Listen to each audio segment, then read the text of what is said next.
The first time, a 7-foot crystal-horned warrior yelled, "Protect Mom!" Riley almost forgot to be scared.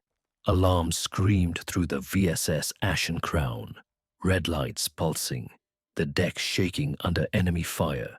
Riley, in her white shirt, black shorts, and loosened red tie, ran through the corridor with a small Vrakari cub clutched to her chest. "Keep Mom away from the breach," someone roared in Vrakari. She felt Kiro's tiny claws digging into her shoulder as the hull shuddered. A blast punched the side of the ship, gravity flickered, and Riley saw giants throwing themselves between her and the fractured bulkhead as if she were the flagship. Then the emergency shutters slammed down. She smashed her head on the deck, vision going white. Somewhere inside the ringing silence, she heard a small, wordless plea from Kiro in her mind. Don't go. Darkness pulled her under, and with it, the memory of a day when none of them would have stepped in front of her at all.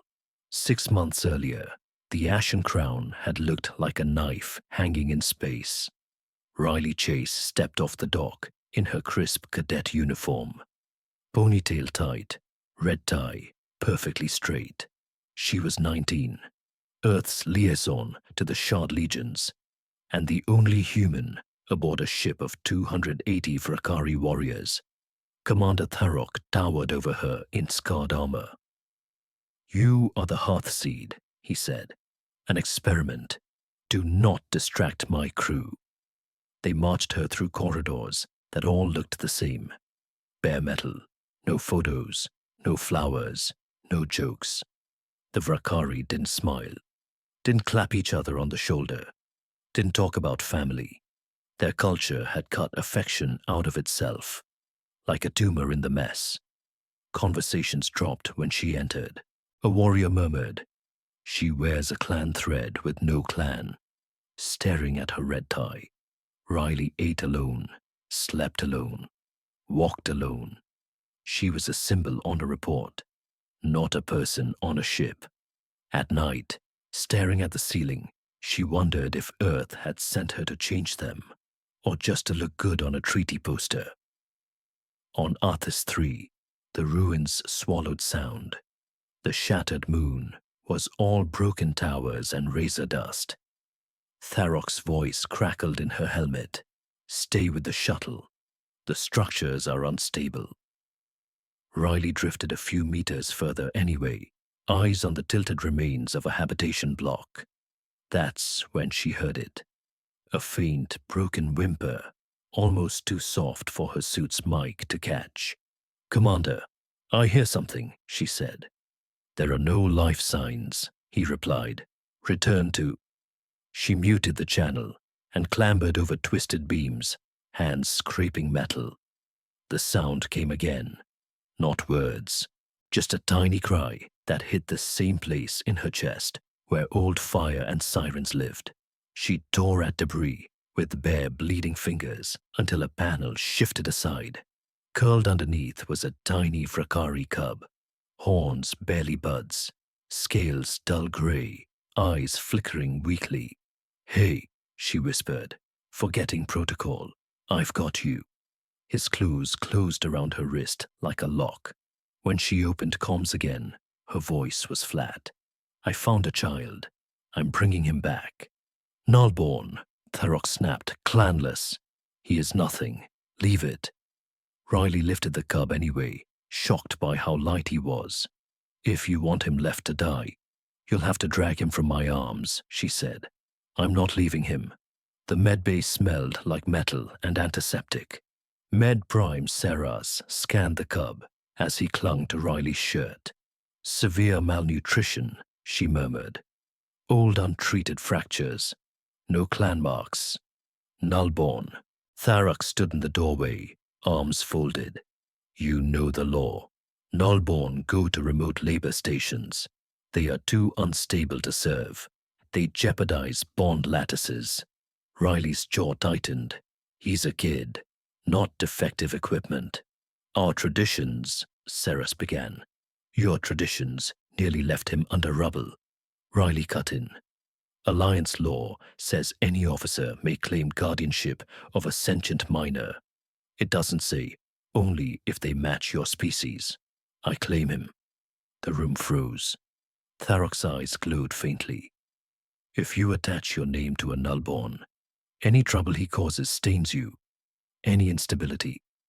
Then I'll keep him from breaking anything, she said quietly, starting with himself. A long silence. On record. Tharok sighed at last. Cadet Riley Chase assumes guardianship of Nullborn Case 17. Med Prime. Keep him alive. If this risks my ship, Cadet, it ends. Riley shifted Kiro in her arms. The cub pressed his face into her neck. Trusting a soft-skinned stranger in a white shirt and red tie, more than the law that had written him off. For the first time since boarding, she felt like more than a decoration. She'd made a promise that scared her, and she had no intention of breaking it. You couldn't hide a cub on a warship. Riley turned the storage niche outside her quarters into a makeshift nest. A padded crate lid, a soft light, her own blanket. Kiro slept for days, waking with panicked hisses until her voice and humming calmed him. Slowly, he woke up to the world again. He learned her name first.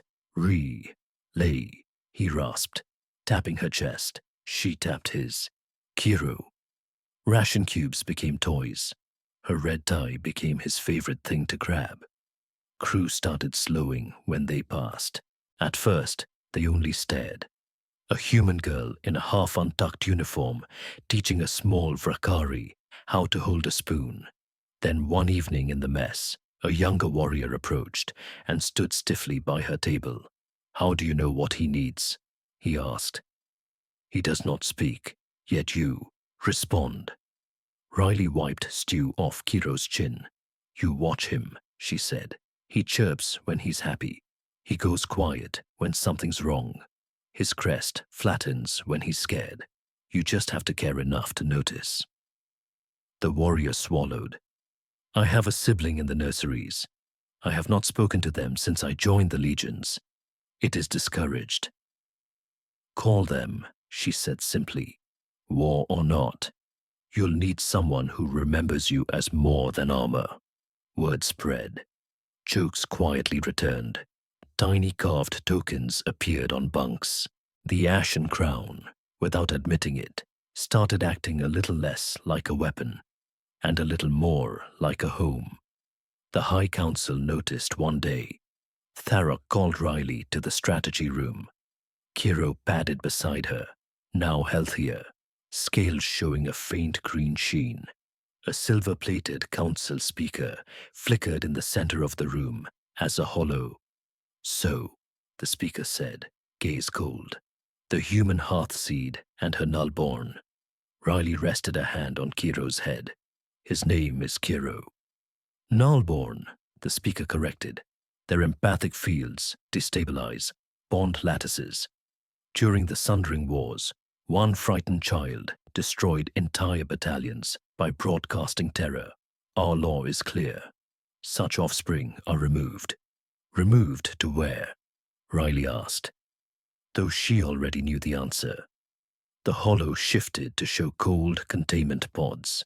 The Ashen Crown is ordered to transfer specimen K-17 to Outpost Vrun for permanent control, the speaker said.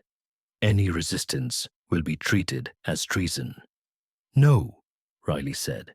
Tharok flinched. Cadet. I'm responsible for him, she insisted. You call him a hazard because he feels too much. Maybe the problem is not him. It's that you refuse to. The speaker studied her. Humans abandon plenty of their own young. You are not a lecture we requested. Maybe that's why I'm fighting this, she replied. Because I know exactly what it's like to be turned into a file instead of a person. The order stood. That night, digging through blocked files for leverage, Riley found something else. Project Hearthseed. an Earth initiative to place emotionally expressive humans on traumatized Allied warships, pair them with war orphans, and reawaken familial instincts. Her own file was tagged strong protective reflex, early loss, ideal candidate. They hadn't just sent her, they'd designed her. Still, when she looked at Kiro sleeping, she knew this part was real. Whatever the plan had been, the bond between them wasn't policy. It was choice, and she wasn't done choosing yet. The council transfer shuttle docked 3 days later.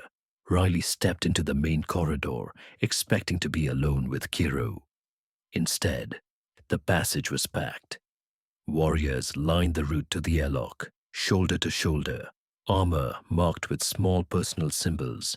They weren't supposed to have. Zevra stood in front. "Stay by us," he said. "We have decided something." Council enforcers in silver armor marched down the ramp. "By order of the High Council, Nullborn specimen K-17 will be taken into custody." Tharok cut him off. "His name is Kiro." Murmurs rippled through the ranks. "You will stand aside," the enforcer commander snapped. "No," Tharok said. His voice carried like a drumbeat. "Since the child arrived, my crew calls their siblings again, laughs, sleeps, bleeds less in battle. Our performance improved. You call that instability. I call that strength." Ceres added calmly. "Medical stats confirm it. He is good for this ship." The enforcer sneered. "You let an anomalous child sway a warship." Kiro stepped out from behind Riley, crest trembling. His eyes brightened, and Riley felt a rush of emotion. Fear, yes, but braided with fierce protectiveness, spread through the hall like a quiet shockwave. Warriors straightened. Their hearts beat for a few breaths, nearly in sync. "If you take him," Tharok said softly, "you will take us all." One by one, warriors tapped their chests and said a single word in Vrakari. "Matra." Their eyes were on Riley. Her throat burned. Before anyone could move, alarms shrieked, and the ship AI cut through the standoff. Hostile machine, swarm emerging from the liminal rift proximity critical. All hands to stations. The council ship began to pull back. The Ashen Crown, as always, went forward. The liminal rift rippled on the view screen like a wound in space. From it poured the machine swarm, thousands of needle-shaped drones moving with cold precision, predicting every standard maneuver before the crew even committed. "The council vessel is retreating behind us," Zevra reported. "Of course they are," Tharok growled. "We are the shield." Riley buckled into a station on the bridge. Kiro scrambling onto her lap, impacts rocked the hull. Red icons swarmed across the tactical display. "They're reading your patterns," she said. "You drill yourselves into perfection until even a machine can guess your next move. Predictable formations won wars long before you were born." A gunner snapped. "Not against an enemy that thinks faster than you," she replied. "You need something it can't model." Kiro's fear fled. A wave of panic rolled through the crew. Riley felt hearts racing around her, breaths hitching. "That's his field," Sarah said tightly. "This is why Nullborn are locked away." "Or why he belongs right here," Riley said. "If he amplifies what we feel, then we decide what we feed him." She turned Kiro toward her, forcing him to focus on her face instead of the screaming alerts. "Hey, look at me, not the noise." He clung to her tie. "You're not alone," she told him. "You've got me. You've got them. Feel that." She opened herself up. Fear, yes, but also stubborn loyalty. The memory of pulling him from rubble, of warriors saying Matra in a corridor filled with risk. Kiro's eyes widened. A low hum vibrated through the bridge as his empathic field shifted. Sarah's monitors spiked. Neural sync rising. Cortisol dropping. They're scared, but focused. Tharok snapped orders. Break formation. Fly like you did before Doctrine caged you. Trust your instincts and each other. The Ashen Crown stopped moving like a drill pattern and started moving like a living creature. Messy, wild, impossible to predict, guided not by an algorithm, but by a shared gut feeling, carried on the back of one small cub's power and one human's refusal to let go. They survived. The Ashen Crown carved a jagged path through the swarm, opening a corridor for a fleeing civilian convoy. Machine predictions faltered against the irrational dance of a crew thinking together, not in lines. When the last drone shattered and the rift's glare dimmed, the bridge erupted in raw, disbelieving cheers. Later, the High Council addressed them. Numbers didn't lie. They'd saved the convoy, taken less damage than projections, and displayed unprecedented cohesion. The Nullborn will remain aboard, the speaker announced. Cadet Riley Chase is granted the role of Matra Prime, emotional anchor of the Ashen Crown. Riley's first instinct was to argue about titles. She didn't get the chance. Matra Prime is long, someone muttered. We prefer the human word, Zevra said, stepping forward with a small carved token cupped in his hand. Thank you, Mom. The word rolled through the assembled warriors, gentle and enormous. Thank you, Mom. Riley laughed through tears. You're all insane, she whispered. But you're mine. That night on the observation deck, stars burned quiet beyond the glass. Kiro slept on her back, warm and heavy, like a promise. Tharok stood beside her, arms relaxed for once. Other ships have requested their own Hearthseeds, he said. Their own Nullborn, a new kind of legion, bound by something more than fear. Policy again, she murmured, perhaps. But this time, those inside the policy know what's being done, he replied. They can't push back. Riley rested her forehead against the window. What do you think happens when whole fleets start remembering how to feel, she asked softly.